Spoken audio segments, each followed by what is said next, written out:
that I have to be responsible enough to take care of me. When you get better, everything will get better for you. And we find ourselves doing all kinds of things and never ever have time to do those things that we need to do to work on ourselves. This is where the whole game gets won or lost. Do you agree or disagree with me on this?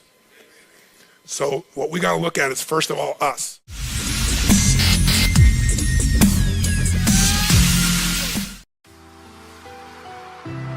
Work harder on yourself than you do on your job.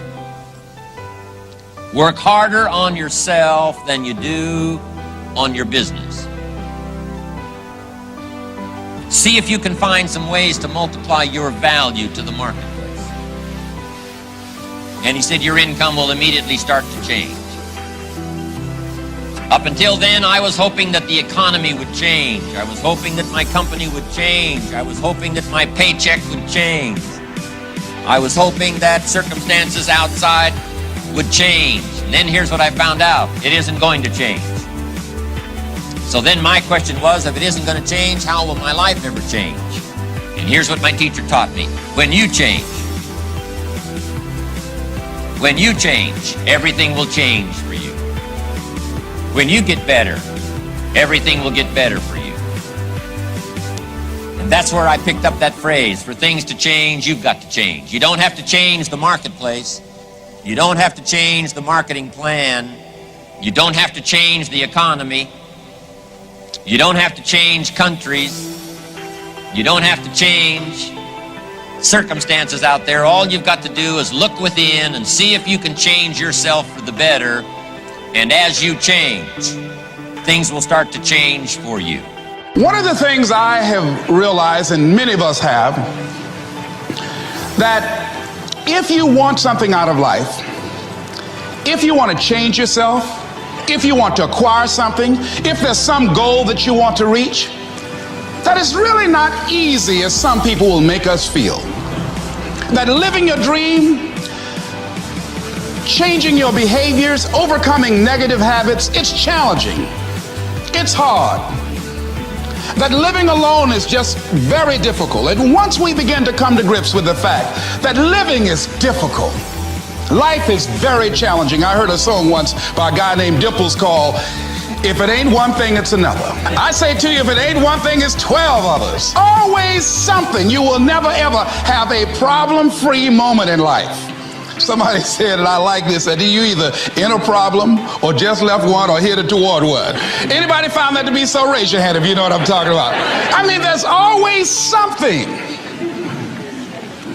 So how do we begin to nurture that hunger? What are the characteristics or the qualities of people that are hungry? What will it take for me to get some of the things that I want?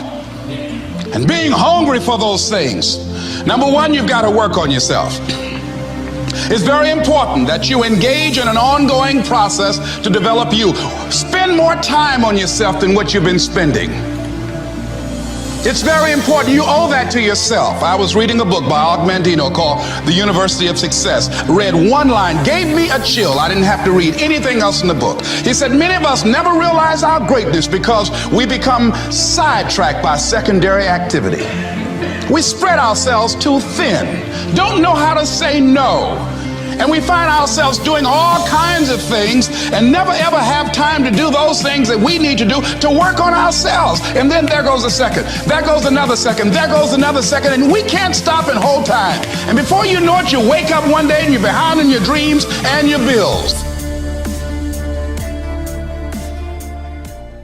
You have to take care of yourself in order to have the alignment and the power to take care of others at the capacity that we do.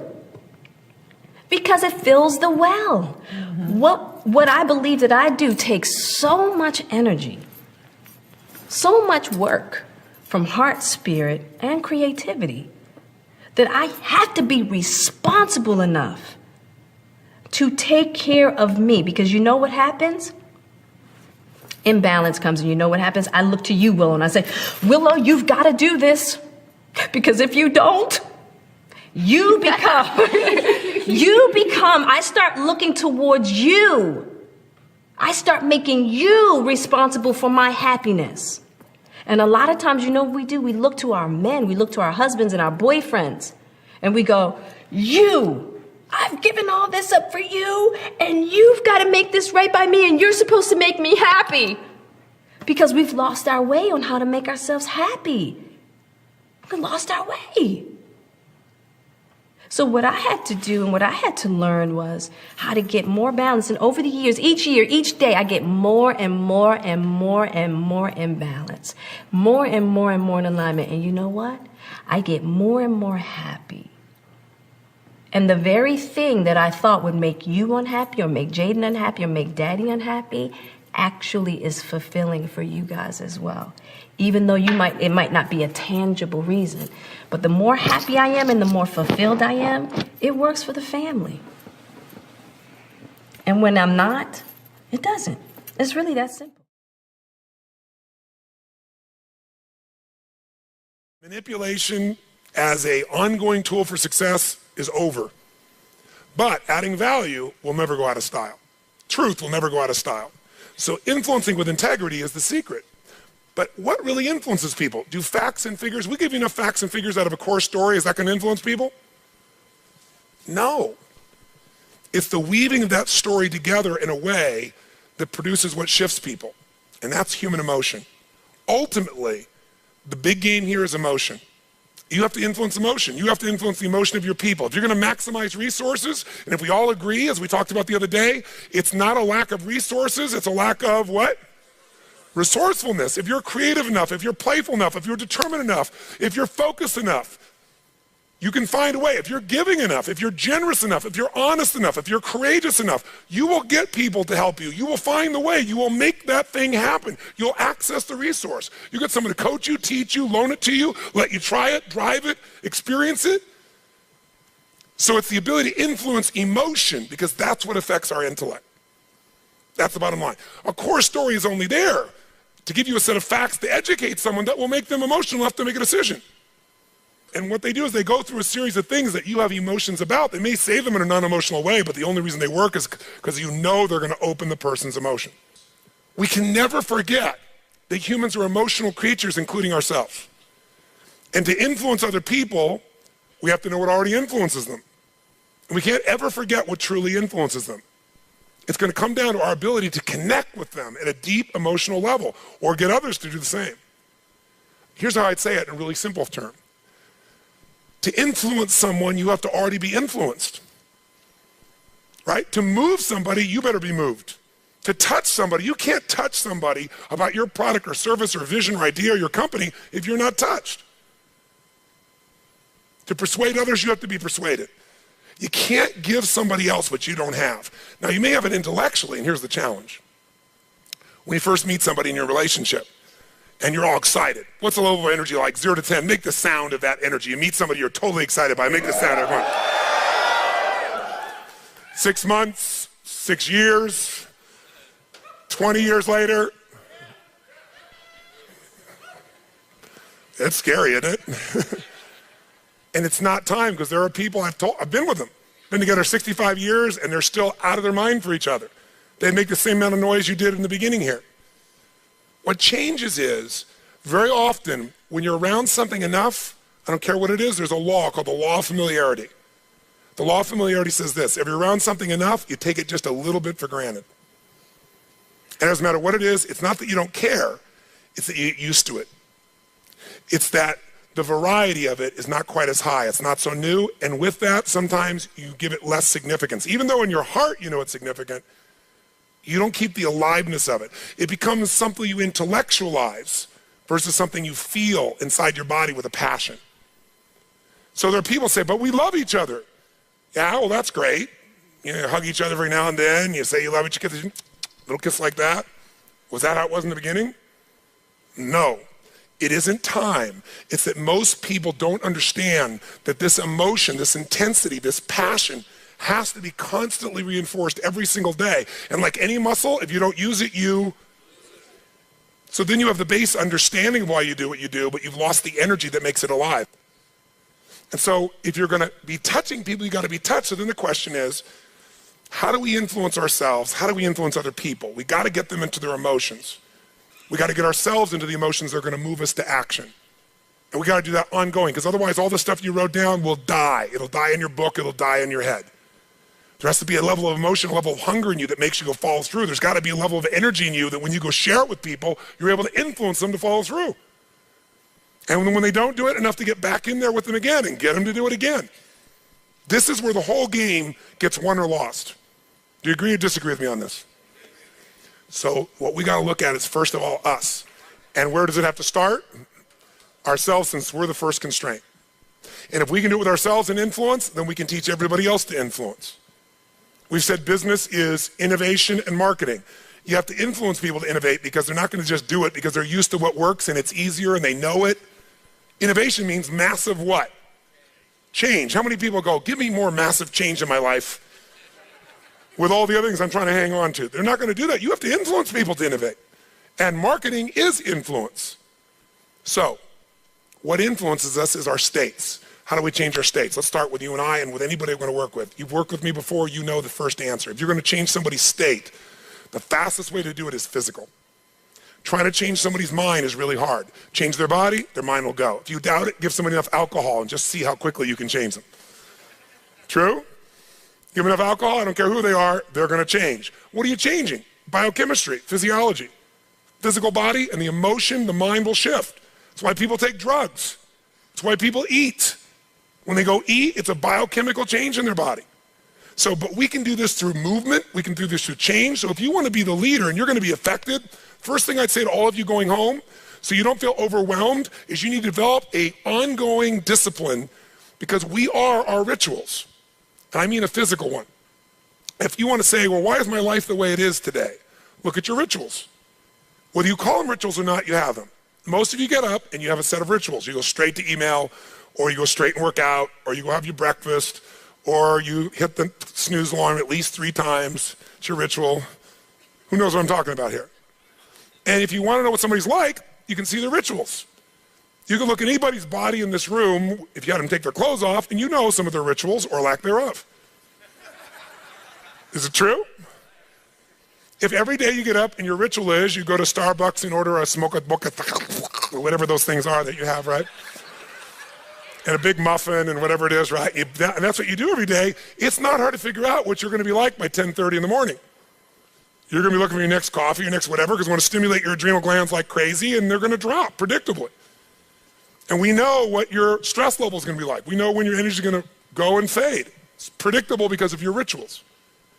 If you eat a certain way, you can predict that person's going to be fat and tired. You eat a different way, you know. If a person eats and they exercise a certain way, you know what their body's going to be like. Who here works out 5 days a week, never misses? It's just your life. Let me see your hands. Look at the number of people here. That's fantastic. Give everybody a hand. That's really fantastic. Who here honestly never works out consistently? Right? Don't clap. Now here's what's interesting. I'm not saying one is right as one is wrong, but will those 2 different rituals create a different body, yes or no? Yes. If we wanted to really make it clear, we'd say everybody works out 5 days a week, stand up. We can look at them, sit down. Everybody doesn't work out, stand up, look at them. It'll be pretty obvious. Now, some people's metabolism is different. They can get by with different things, but you get the picture, don't you? Your relationships today are the results of your rituals. If the first thing you do every day when you come home is, hi, honey, and then you go and give them a little peck on the cheek, and then you sit down and start typing your emails, or you flip on the news, it's not hard to know what your relationship's going to be like. You guys might love each other, but it's going to be one boring, dead relationship. It's like having a brother or sister. But if your new ritual was, and you just, in the beginning, you made it a ritual. You just made it for fun.